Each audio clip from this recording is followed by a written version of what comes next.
This is the 79th verse of Surah Al-Hajj, which is chapter number 22.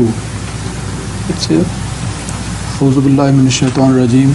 Wajahidu fillahi haqqa jihadihi wajtabakum wama ja'ala alaykum fid din min harajin millata abikum Ibrahima wa sammakumul muslimina min qablu wa fi hadha liyakuna ar-rasulu shahidan alaykum wa takunu shuhada'a 'alan nasi وَأَقِيمُوا الصَّلَاةَ وَآتُوا الزَّكَاةَ وَاعْتَصِمُوا بِاللَّهِ هُوَ مَوْلَاكُمْ فَنِعْمَ الْمَوْلَى وَنِعْمَ النَّصِيرُ.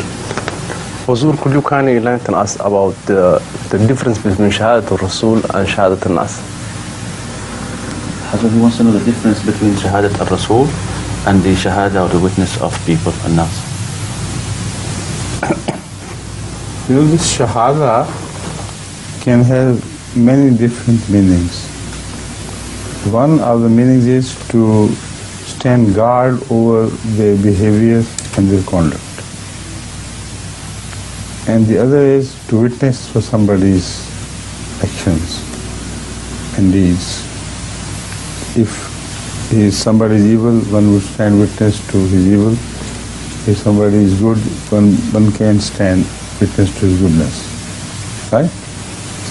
In case of Ahmad sallallahu alayhi wa sallam, shahidan, پڑھنے آیت مجھے بسیں لِيَكُونَ الرَّسُولُ شَهِيدًا عَلَيْكُمْ وَتَكُونُوا شُهَدَاءَ عَلَى النَّاسِ.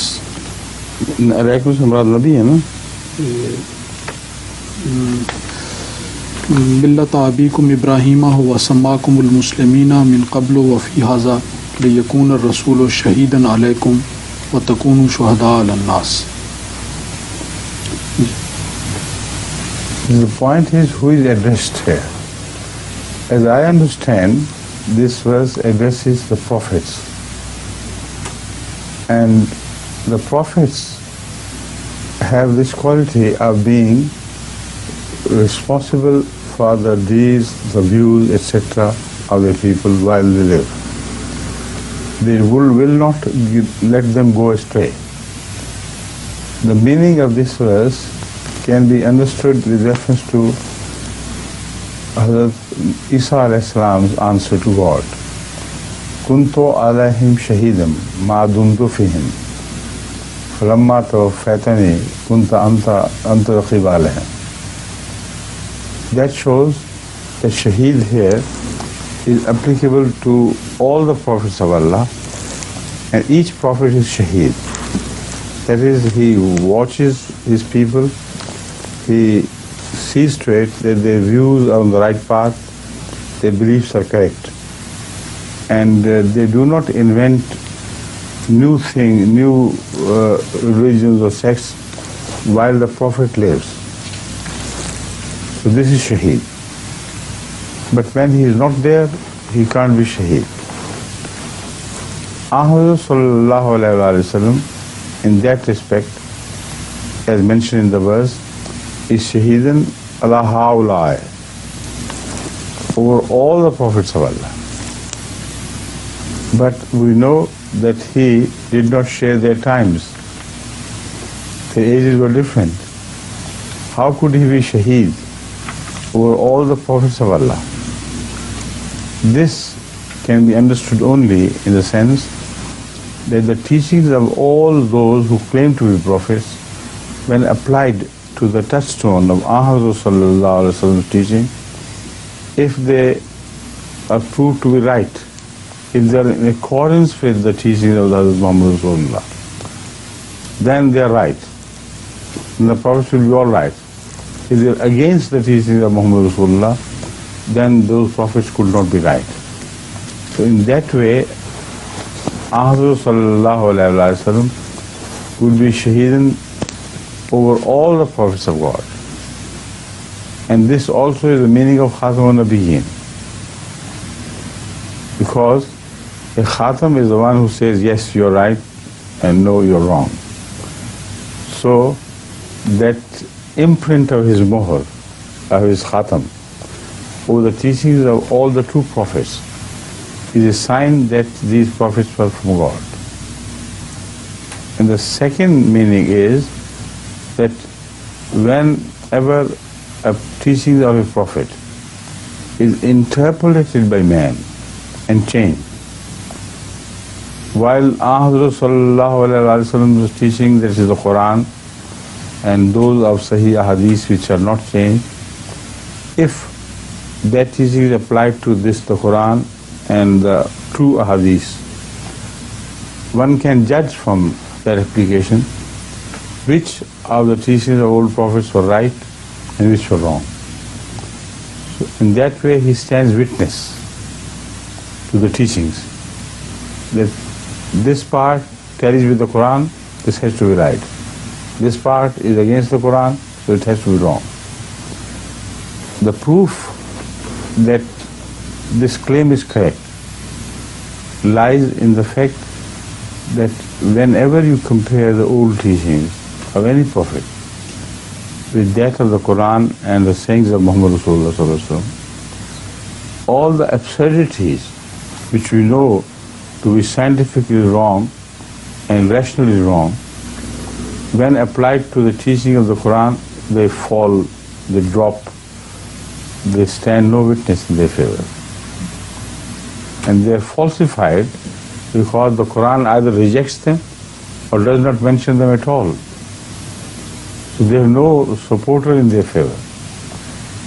But whenever the Quran Kareem mentions those teachings which are also the teachings of other prophets, they have to be right.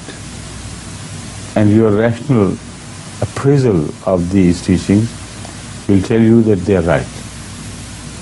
So in that way, all the books of the old prophets can be testified by applying their teachings to the teachings of the Quran.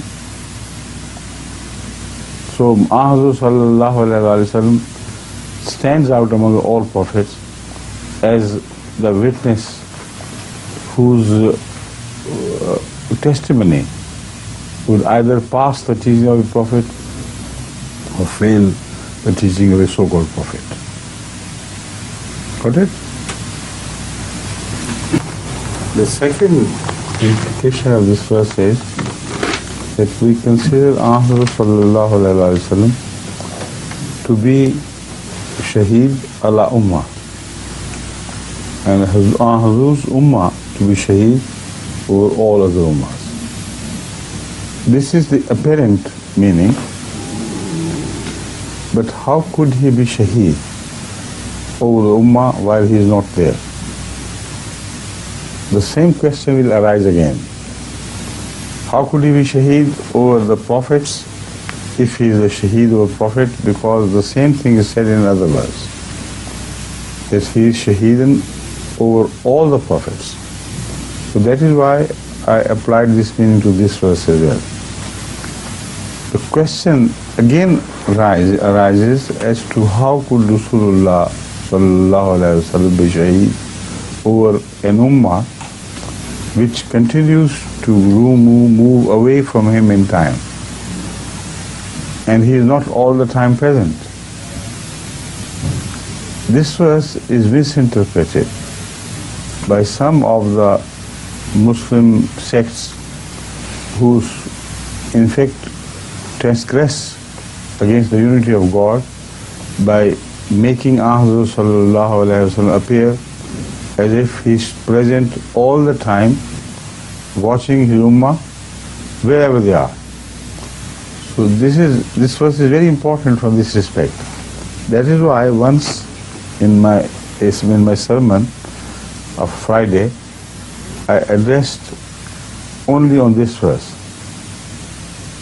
There are some sects like Barelvis and many others who believe Ahmad sallallahu alaihi wasallam is shaheed, and shaheed can only be the person who becomes present everywhere, and he watches.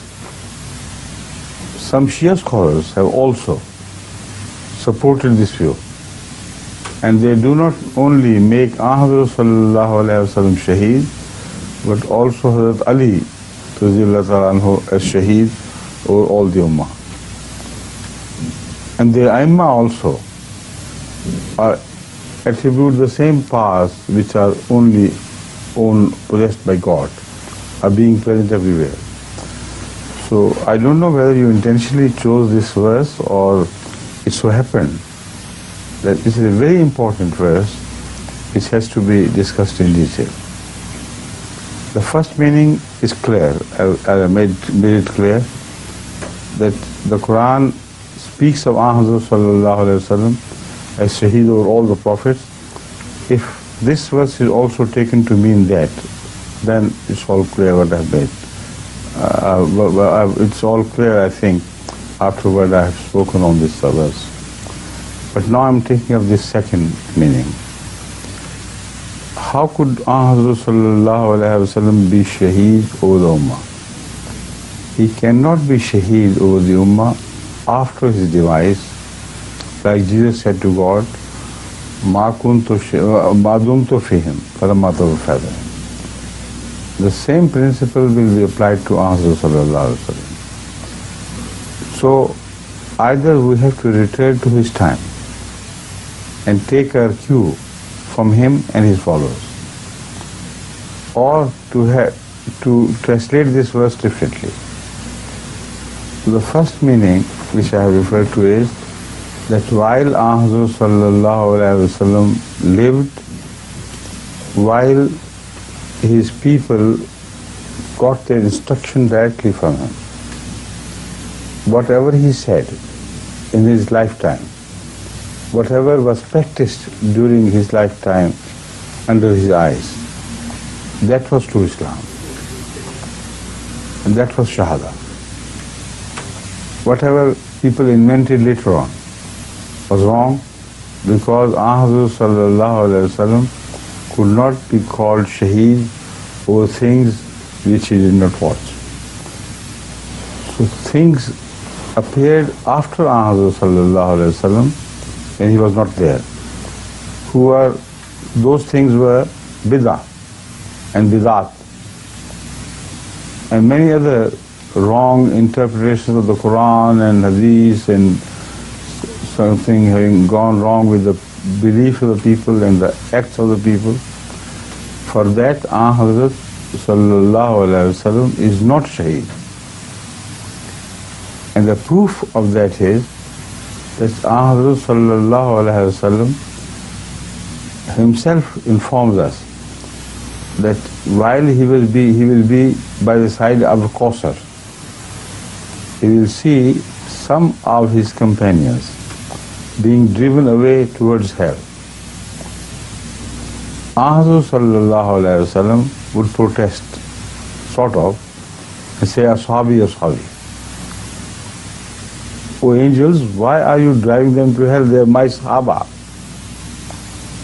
Then the same answer will be given to him. As Jesus Christ said, "Ma dumtu fihim kuntu alayhim shahidan ma dumtu fihim falamma tawaffani kuntu anta raqiba alayhim." Then he'll understand that these people did not act according to the conduct of Hazrat sallallahu alaihi wasallam. They did not believe according to the beliefs of Hazrat sallallahu alaihi wasallam. So the word Shahadah here in this respect has to be precisely understood. Shahadah is only in this respect over the people of his time, over the companions who repeatedly asked him questions and they were rightly directed, guided. These are the people who become Shahadah over Nas. Because Hazrat sallallahu alaihi wasallam in another hadith likens his Sahaba to stars which appear after the sunset. Ashabi ka nujum hai بأيهم اقتديتم اهتديتم. Sahaba, those who are prepared by Rasool himself under his guidance, they are likened unto stars. Whichever star you will follow, they will guide you to the right path.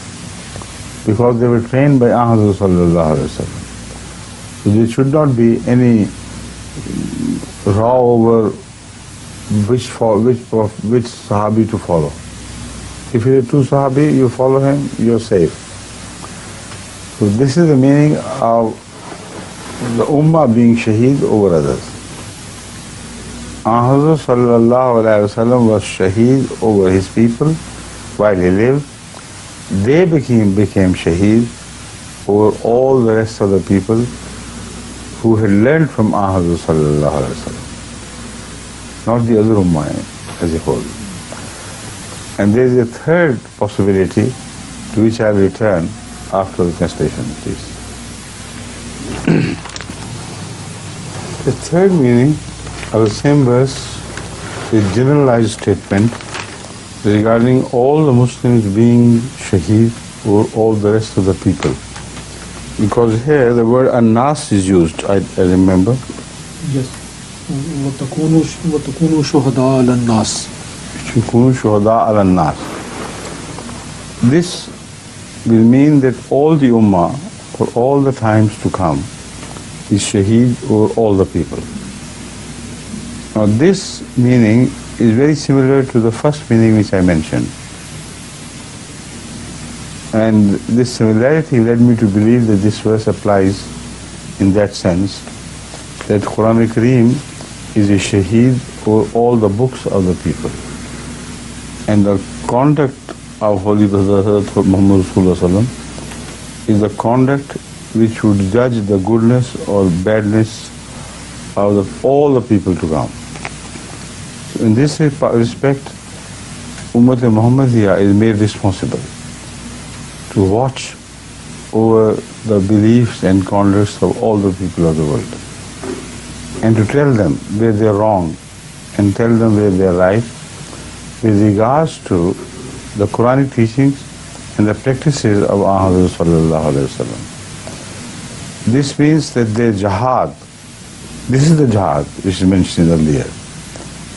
It applies to all the world, and the jihad is only that of spiritual character and views and beliefs, and it is not a jihad of war. It is not a jihad which is carried out with weapons. So this last bit clarifies the meaning of holy war as well. And this is the holy war which the Muslims have abandoned in general. They do not stand watch over other people's belief. They do not tell them that they are wrong, they should believe in this and not believe in that. Only then they could become shaheed al-nas or shuhada al-nas. Secondly, they don't tell them not to do bad things but to do good things. Like there are people who admonish, like the prophets of God who always admonish, not only to the believers but also to the society, that these are bad things, you must not do it. The prophets did not wait until the people believed in him to admonish them of their goodness of conduct. Even then they rejected them. They continued to preach them goodness. And read the Quran and that's what you will find. So it was a jihad made compulsory on all the Muslim Ummah to continue to preach not only the correct beliefs but also the correct deeds, good deeds, to all the people of the world. Had the Muslims paid attention to this verse, they themselves could not have gone wrong to a large degree, because a preacher has to watch his own practice.